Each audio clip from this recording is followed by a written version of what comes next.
Welcome to another SCP testing session.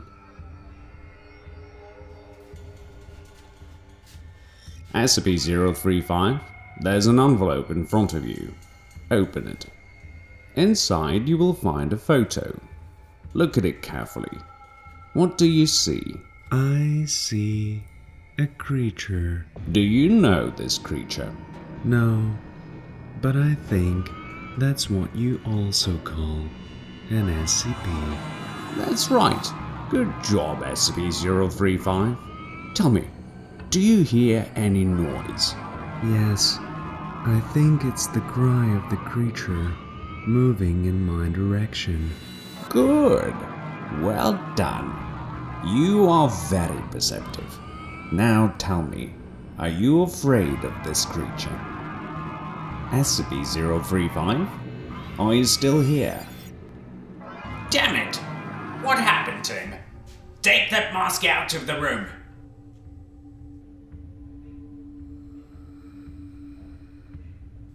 Oh, shit.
There's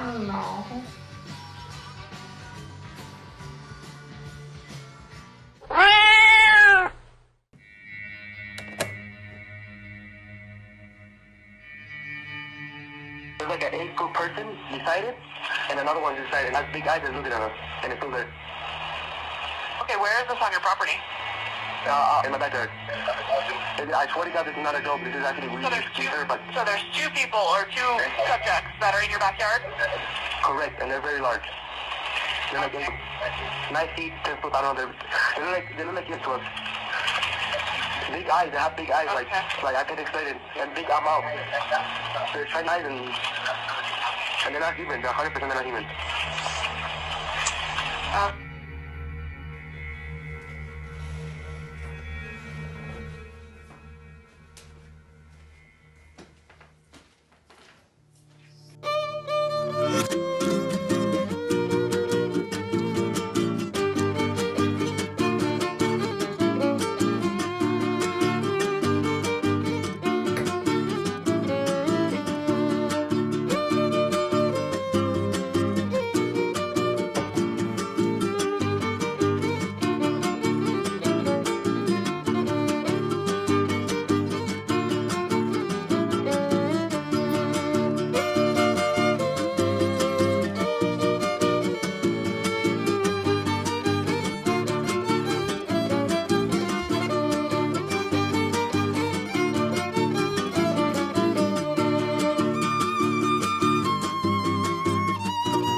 D896.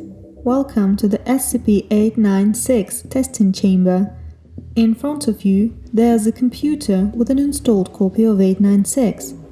Please proceed to the computer and enter your name.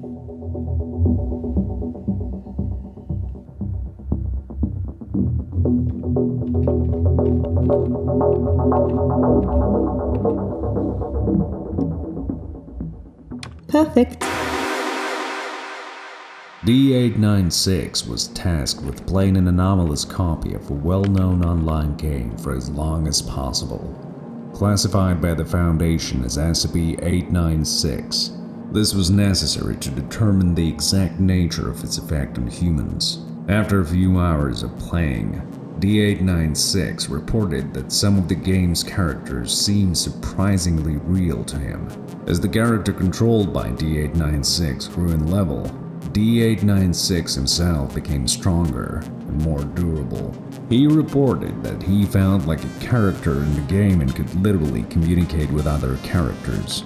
A day later, when the experiment was coming to an end, D896 stopped responding.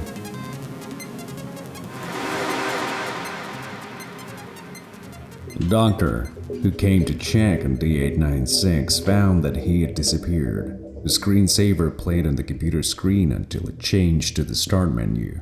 D896 was found to have become a full-fledged SCP-896 game character.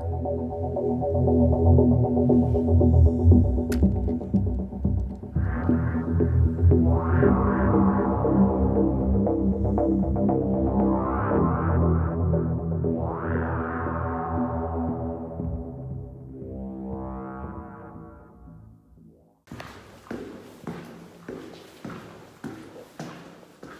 my god, thank God you arrived.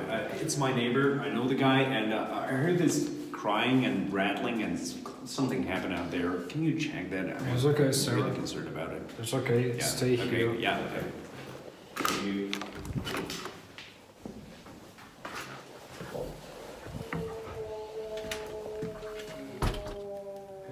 Sir, are you here?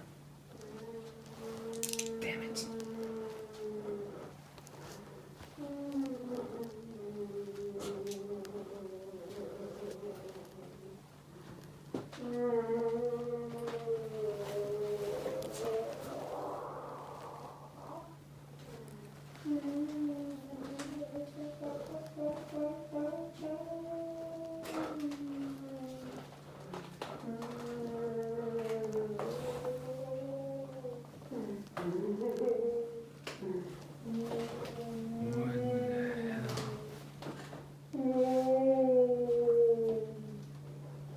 What the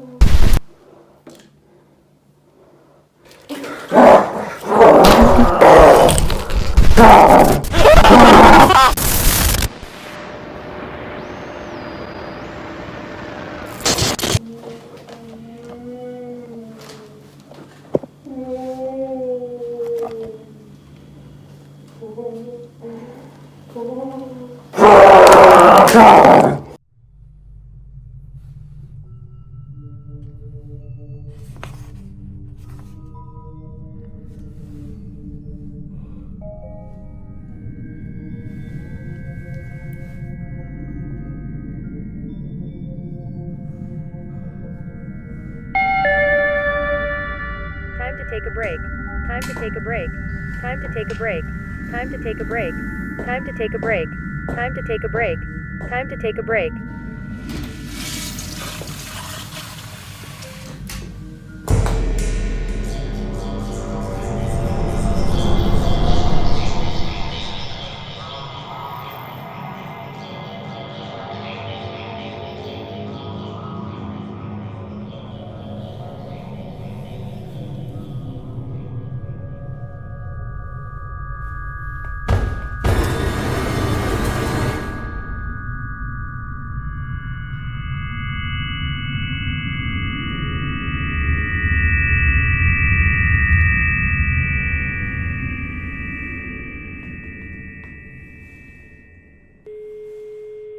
You reached Dr. Ham.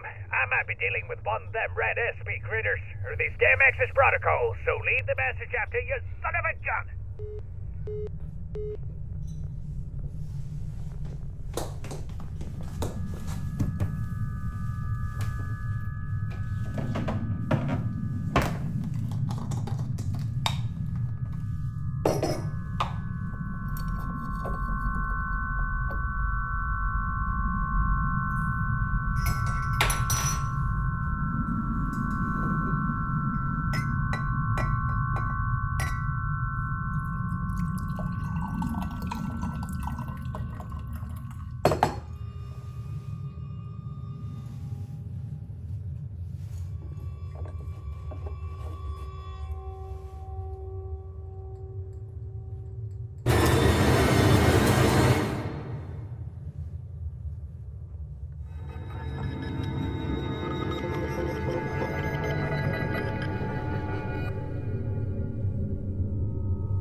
The subject signed a contract to participate in the experiment with SCP-3270.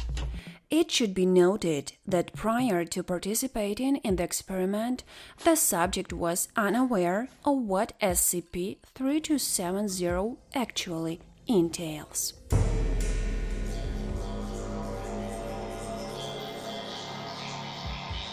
The subject will exhibit increased enthusiasm, curiosity, and generally have more positive outlook on life.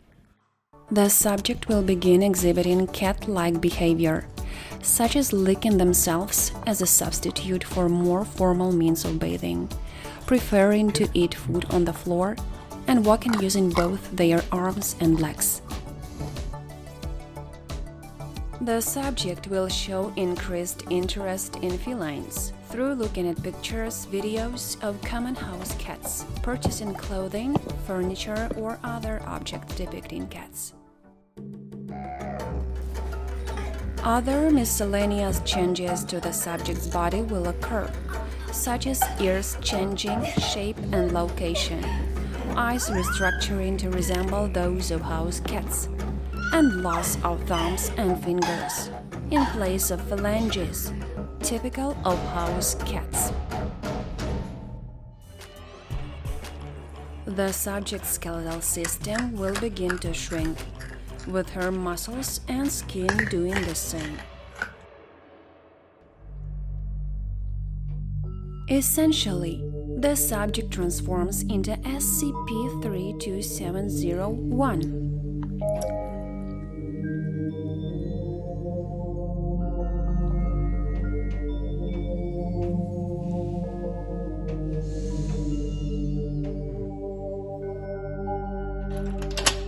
After the experiment's designated period ended, we returned to the site to evaluate the results and draw conclusions regarding SCP-3270. On the site of experiment, Felis sylvestris catus, or the common domestic cat, was found.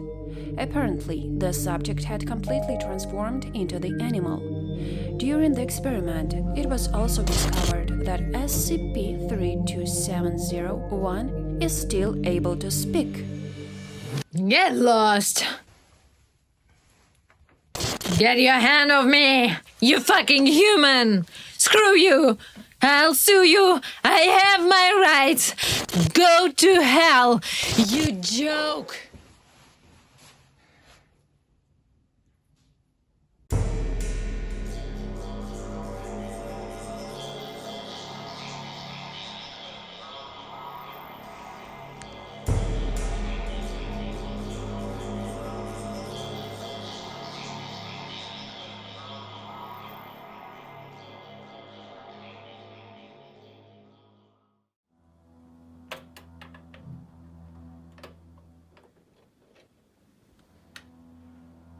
It started with the disappearance of SCP-005, which was followed by a series of impossible robberies that took place across the country, all without any trace of the break-in.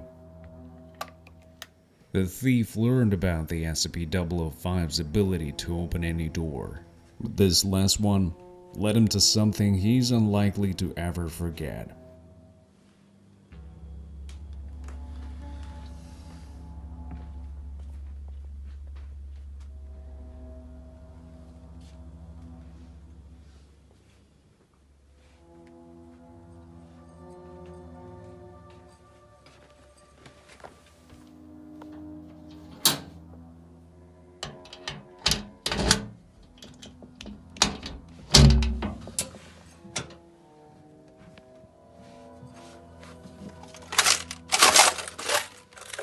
The home safe of a former Foundation employee contained classified documents, including the case file of SCP-096. The document contained a photographic image. The face of the object, of course, was thoroughly redacted, so the robber didn't see it. But a single glance was enough for 096 to appear right near him.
This incident occurred during the Geek Festival.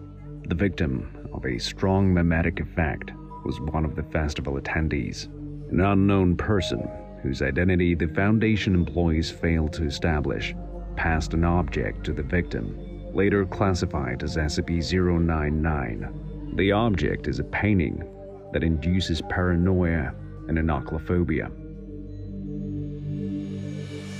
Subjects under the influence of SCP-099 believe that those around them are watching them. The more vulnerable the subject's psychological state, the stronger SCP-099's influence.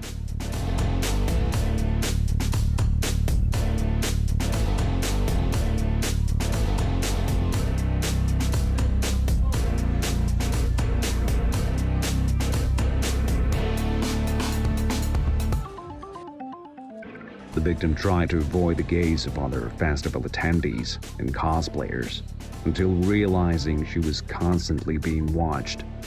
She decided to leave the premises and get some fresh air. Unfortunately, the powers of SCP-099 increasingly affected her. Outside, she encountered the same problems as inside the building.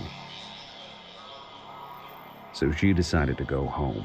By doing so, she gave SCP-099 time to solidify its influence, although she was rid of the SCP-099 object itself. At home, she experienced a severe paranoid episode, as even household objects seemed to be watching her.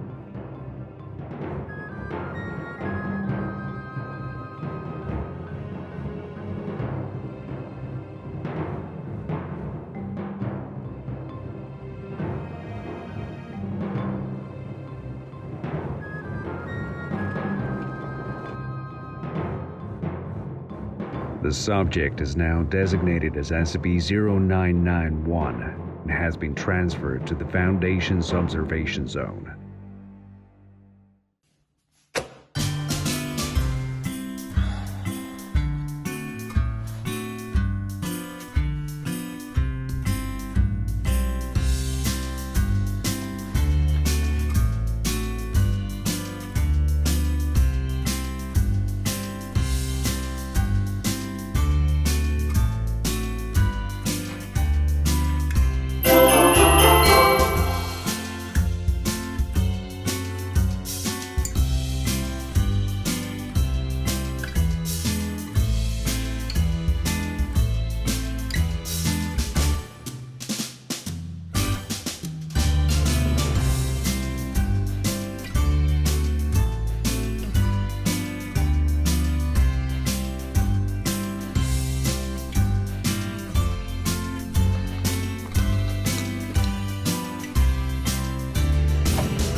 Welcome to another SCP testing session.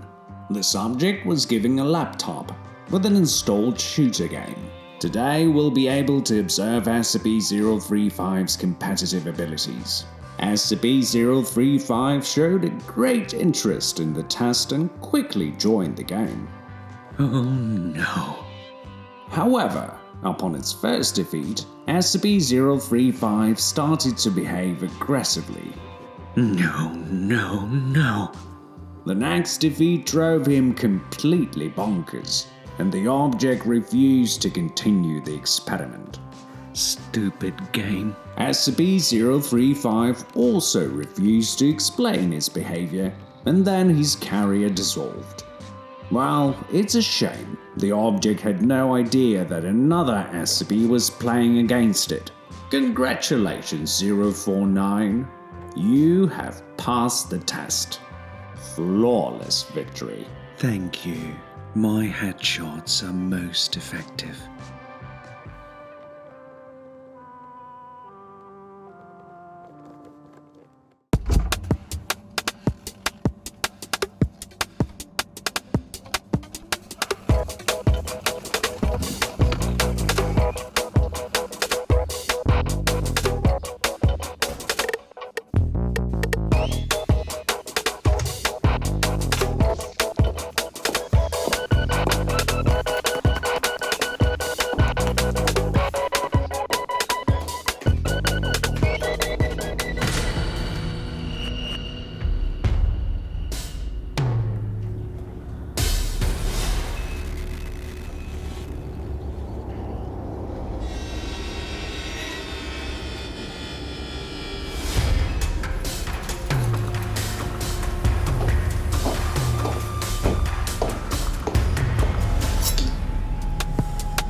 Welcome to another testing session.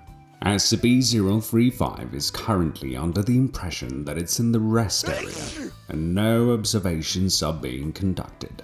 We provided it this convenience, as well as the host, whose body was in a sickly state. Common cold. Hate the bloody thing. Once SCP-035 inherited his host's defect, SCP-049 didn't take long to come forward. He offered SCP-035 medicine, which the latter politely declined for the time being. SCP-049 showed a serious level of concern. The plague doctor offered all the remedies he had in store, as the object was worried that SCP-035's cold might turn into pestilence. SCP-035 made several more attempts to refuse treatment, until it realized that SCP-049 was not going to let it go that easily. The possessive mask had to leave the company of this obsessive healing maniac. SCP-035 then found himself a new occupation, but it didn't last.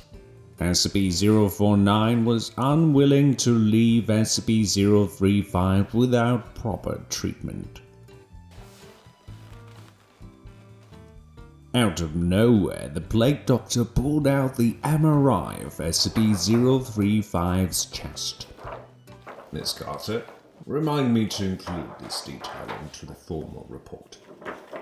So, the Plague Doctor continued to insist on treatment, but SCP-035 only had so much patience left. The objects couldn't stand it and, removed itself from the host's body. Could someone please get SCP-035 a new host? This one is about to fall apart. Help me.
Saddest story that ever happened during research at the SCP Foundation.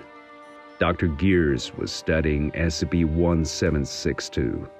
It was a cardboard box with the words, "Here be dragons," written on the lid. When Gears opened the box, it appeared empty. However, after a moment there was a small explosion, and smoke poured out of the box. And then, a red dragon flew out of it. More precisely, a paper origami dragon. Despite its artificiality, the dragon could fly and move. Another moment later, a green origami dragon was looking at Dr. Gears from the opposite side. A yellow note also fell out of the box. Most likely, it was written by the dragons, as no other creatures emerging from the box were recorded. The note said, "Friends, we apologize for our few numbers. We have had to remain in fantasy for quite some time. The others are growing impatient. We are trying to keep the peace, but please, for all our happiness, repair the room quickly. We know you are trying. Your family is the most imaginative of us all." It is not reliably known which room was mentioned, until the third, orange origami dragon landed on the table. It brought a red note, which said, "Tensions are rising. fantasy's becoming darker. We, the serpents and the hybrids, are furiously trying to hold them back, but the giants and elves wish to strike and make an entrance. They say that your family has grown stupid and ignorant. We hope this untrue. It would sadden us all greatly to know that you have forgotten. Suddenly, an explosion occurred in the box. Flames engulfed the Naxx purple dragon. Unfortunately, Dr. Gears found no signs of life in the paper creature. In the last, charred node, the dragons wrote, "Ooh, goodbye, friends."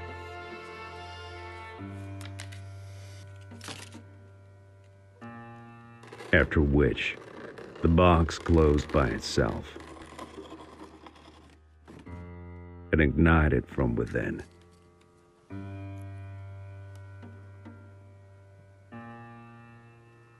After these events, Dr. Gears submitted his resignation.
Kinda dry, but heated up.